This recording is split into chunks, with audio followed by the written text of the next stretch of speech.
Hey guys, welcome to another episode of Aero Elite Combat Academy. Just to let you guys know, I am doing a post-commentary because, as always, something has to go wrong, and I ended up recording the game and the sound, but none of my voice. So what I ended up doing this time was we continued our training.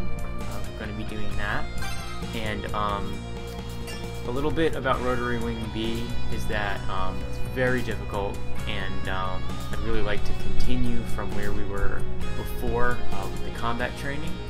We are eventually going to get to Rotary Wing B, but now is certainly not the time for that. So we go ahead and we start up on the combat training area, and we're using that new T2 training aircraft. Its characteristics it has afterburners, which is awesome. It also uses the air brakes that also came with the T4, and I love that combo. So basically this one involves us flying in formation. I always hate the formation flight videos because it just becomes so difficult to actually get working properly. You'll get up to, you know, a really close distance with them, and then it'll be really difficult to maintain it within the parameters they want. So that also becomes a huge issue.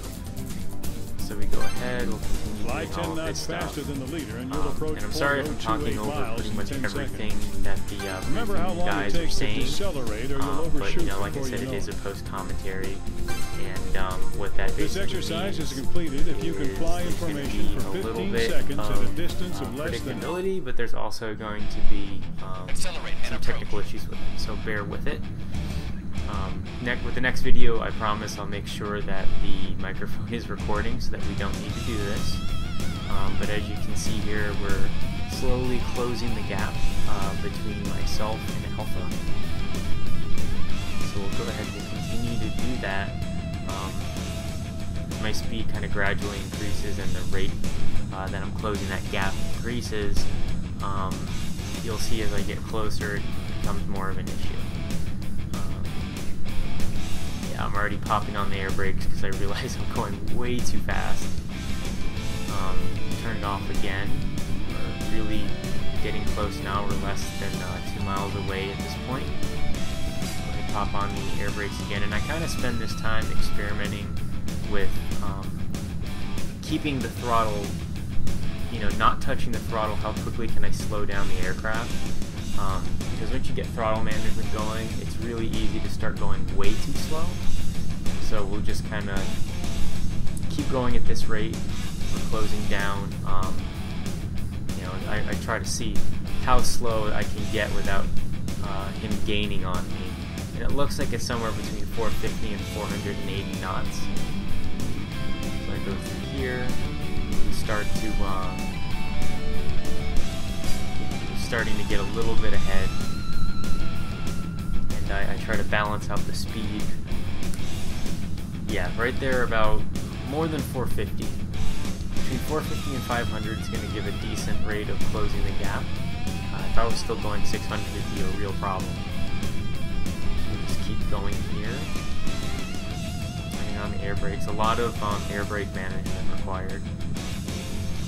And at this point, I think what starts to be a problem is I just take a little bit too long to do this, because I'm very worried about overtaking Alpha. See, as we go up and as we do this, yep, okay, the distance starts getting red, and I think at this point it starts telling me not to go too quickly, and also to stay in formation. Yeah, see, if you're flying too fast, then I'll overshoot. Which I don't agree with, but let's see how this turns out.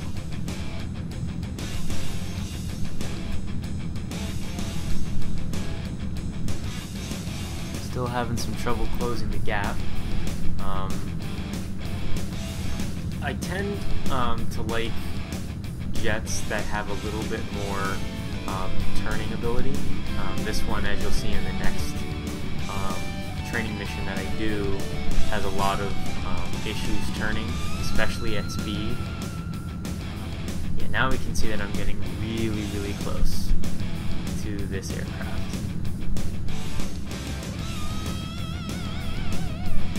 What could possibly go wrong? I'm already below 100, 0.1 miles, whatever that is. There we go. I cleared it with about a score of 68, which is just barely surviving and scraping by. You'll see I play the debriefing here, and you'll see me sort of, without even realizing it, I start to drift into his trail.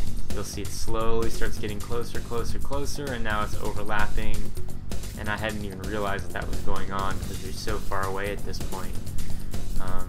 Even in fast forward mode, it takes a while for this to catch up, but I always like reviewing the debriefings because it tells me, the things that I can improve on.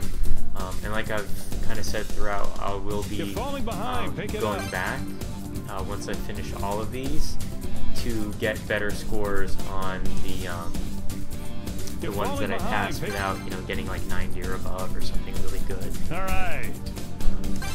There we go. That's it. So I'm getting a lot of that's good. But overall they you're falling behind. They don't like it too much. So we go ahead, save up the game, and then we go on to the next bit of training. I usually like a lot of these other training ones, like with the dart, because it's firing practice. And one of the best parts of this game, believe it or not, is the dogfighting. Now you will begin target shooting. It tends to be a much more slow and calculated situation. Like it's not like the target will turn gently to the right. Loads and loads of different craft that you're fighting against. It's usually your sights or reticle between yourself and two others, or between two of you and two of them. Pull the trigger to fire. I would even go as far as to say the combat's pretty relaxing. Training is complete. Especially with missiles and all of that, it makes it really easy to hit targets. Unless they use countermeasures that are very good, generally, once you fire it, as long as you don't lose your lock, you'll be absolutely fine. So we start, this time they're dragging a, kind of like a target dummy. So we'll see how that goes.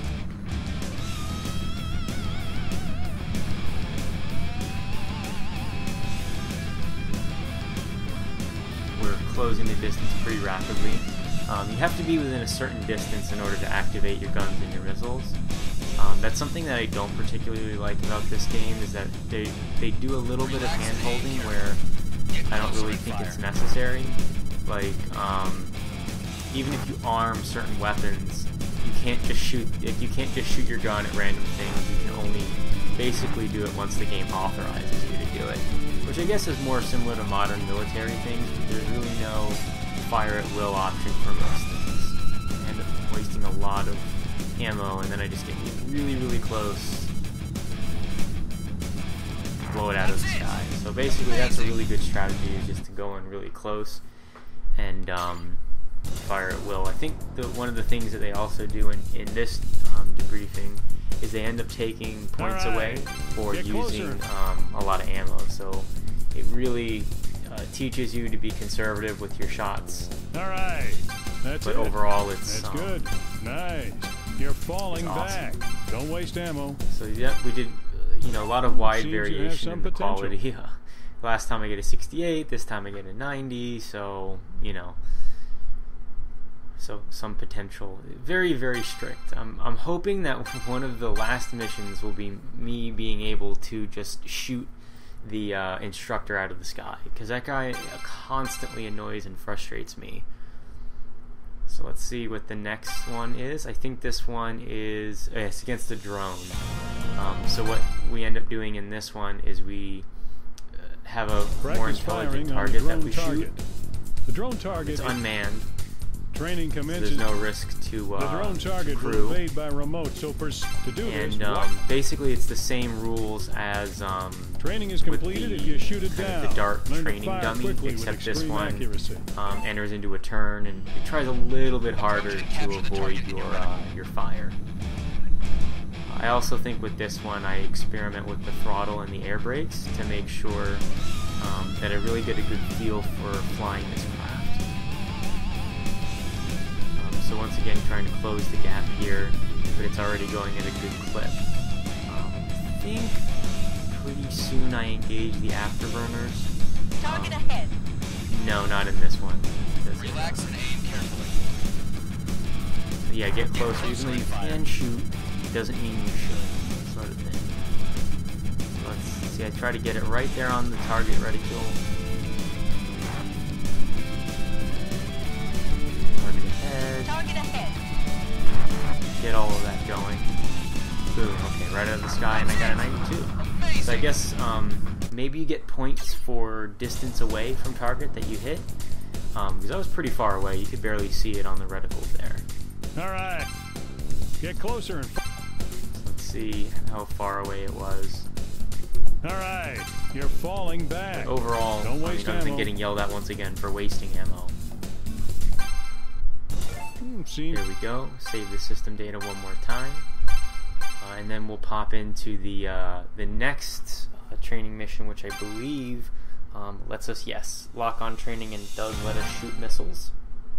The missiles in this game are really fun. Practice like I've said firing before. missiles on the drone target. There's a whole lot Training of commences different options. They have like short range, The missiles you'll be using missiles. track the target by And sensing its basically, exhaust heat. Therefore, you can't it really first just goes trail down the to how target. close The you T2 doesn't can be turn well at before low it, speeds. it locks Turn while on. maintaining speed with a After split S certain when you have enough distances, altitude. you can't use long-range missiles, even if you would normally A have a round lock. seeker will be displayed when you can lock on. Which I Capture guess the is drone somewhat target. accurate. I'm not Pull the so trigger much to of fire a a missile modern when shoot is displayed. aircraft weapon. The missile will automatically track the heat source for a enthusiast, 'cause direct I love hit. blowing things up, but more don't really know Training about is them so completed much. if So maybe if somebody could clear that up for me, that'd be great. Whether or not the long and short range missiles have lock ranges where you can't shoot them, the long range ones, after a certain distance away, maybe because of the firepower. But in this one, you can see that I try to do a very quick split S, because during the briefing it tells you that it doesn't turn very well. But I think this created more problems for me than it solved, because I was going so much slower than the other craft. You can see it really gaining on me. You're too far. I kind of wasted that first missile. You'll see it start to gain on the target, and it gets very, very close to it, but it never actually hits. And yeah, in this one I engage the afterburners just to prevent it from getting away from me. That's kind of what they're there for, is really to help with pursuit. In hindsight, I probably shouldn't have idled the engines when I was doing the split S, but I didn't want to lose too much altitude, because these planes, once they hit about negative 90 degrees in pitch, it seems to be pretty hard to pull up, and sometimes you can crash into the ground that way, or you can just lose way too much altitude on your enemy. So, okay, now it's within missile range, but I don't fire it just yet. I wait a little bit because I want to make sure that it hits its target. And I think what I do is I shoot it once I'm within, say, I think it was just below 2 kilometers, or maybe it was below 3. You'll see here in just a moment, I'm really gunning the engine, trying to get as close as possible to this guy, as fast as possible. And I'm doing it at speed because I don't have to worry about guns. Yeah, just below 2 kilometers. Anti-air missiles exhausted. Miles. I keep getting confused between kilometers and miles because I play a lot of Kerbal Space Program. But yeah, okay, they gave me a 70. I think probably because I wasted that one missile being too far away. Not quite. So we go through that and we get finally a actual military. Let's see if you can handle this. Military paint job with the same craft, and of course our lovely instructor showing his confidence in us. Like I said, one of my hopes in this is that I eventually just get to shoot him out of the sky, because I cannot stand him. So nitpicky, such a disaster. So yeah, we go ahead and we save the game, and we go, I think right after this, talk a little bit about Scramble missions and then you can You'll now pick begin your bomber loadout. training on the F1 support fighter. Be careful. And yeah, you see he talks about today, being you're alert ready. ready, and that pretty This much means we'll means finally that have you in the field, but I be can be sure on not to call cause to any shoot trouble. down You never know enemy when a planes, scramble alert will be do called. reconnaissance missions Be ready of for new it and craft, don't panic when the time comes. and as well You can as prepare take in the pictures alert of hangar. craft Don't that let are us down. incoming that we don't know about. So it's a pretty cool system that you can happen at any time while you're in the menu. And then we go ahead, we try to switch over to up, and we immediately get a scramble just as we were speaking of the devil. So you guys have got a chance to see how this works. Really cool. You start off in the hangar, the door opens, and forget going on the proper runway right from the tarmac. I just try to take off, which works pretty well most of the time. I don't think there's any craft that you actually will hit the beach before you can take off from that angle. And you'll hear that the I guess the con tower will tell you about the nature of why you've been scrambled and where to fly. And of course, I go to 1 o'clock instead of 11 o'clock because I can't read a watch. So then, yeah, I realize that, oh, I'm going in the wrong direction. So then I flip all the way over as much as I can. And my usual strategy for doing this is to get right on the dot at 12 o'clock. And then I change my altitude later. You also probably will hear that depending upon the altitude that the enemy craft is, she even varies the pitch in her voice. So before you even really read that it's flying high or flying low, yeah, you can tell that you're already high or low, which makes a big difference in, I think, in locating your target quickly and effectively. Once I get to the proper altitude and the proper heading, I stop using the afterburners and I pretty much go into just don't get off course mode. This scramble takes me a while. And as you can see, my default loadout is 4 short-range missiles, typical gun ammo, as well as CMR, which is actually camera shots. So that you have about 3 camera exposures where sometimes you'll be asked to do recon on another air base. And to make it interesting, they usually make it so that you can't fly above maybe 500 feet, so you're really close to the ground. Go any higher than that, you immediately fail. And you also have to do this in such a way that you can get a lot of angles on a stationary craft, which is very difficult to do. The nature of the current mission that we're on right now is to identify a target that's invaded our airspace and determine whether or not it's a threat, and then respond appropriately depending upon what we find. So as I fly kind of blindly towards the target at 12 o'clock. You'll also see that as I get closer, it starts getting more and more difficult to maintain the right heading. It'll drift off to 11 o'clock, and eventually you'll see where the enemy craft is. So I can see I'm kind of looking around for it now, messing around with the left control stick. See, I'm starting to turn and it's at 11 o'clock. You might be able to see, yeah, you can see it Target at 11 o'clock. Showing up in the far distance. Yeah, I'm viewing this on a smaller screen. Yeah, I can see it now. You gotta get really close to it and identify the kind of aircraft it is. Alpha. Target the head, and I hold down the square button here so that I can use the pilot's view, which makes it easier sometimes when something's out of the main view, so you can kind of get close to it. So there we are, we're behind it now. It's gaining on us, so I think I kick in the afterburners to get really close. And then, based upon the pictures that you give, you identify the target. So here I've popped on the afterburners and we start gaining on the target now. Kick off the afterburners just so that we don't start gaining speed too much. That was a typical problem that I had in the other other times when I played this years ago. But as you'll see pretty soon, once we get close to it, typical problems creep up again for me. So here we are, we're getting in less than a mile away from it. Turn on the air brakes to reduce the speed at which I'm gaining on the target. And I think I even have to start adjusting the throttle. So as I approach it, take a picture. So I switch to the camera, I don't blow it out of the sky. Basically to the viewpoint and press the fire button. Different angles, yeah, they want different angles for it. And so I'm sure they want it from closer, so I kind of ignored that directive. And then since it got dangerously close to our, mission completed, return home. let's see, our airfield, I figured why don't we just go ahead and land it, even though you can technically end the mission right away, you don't have to land.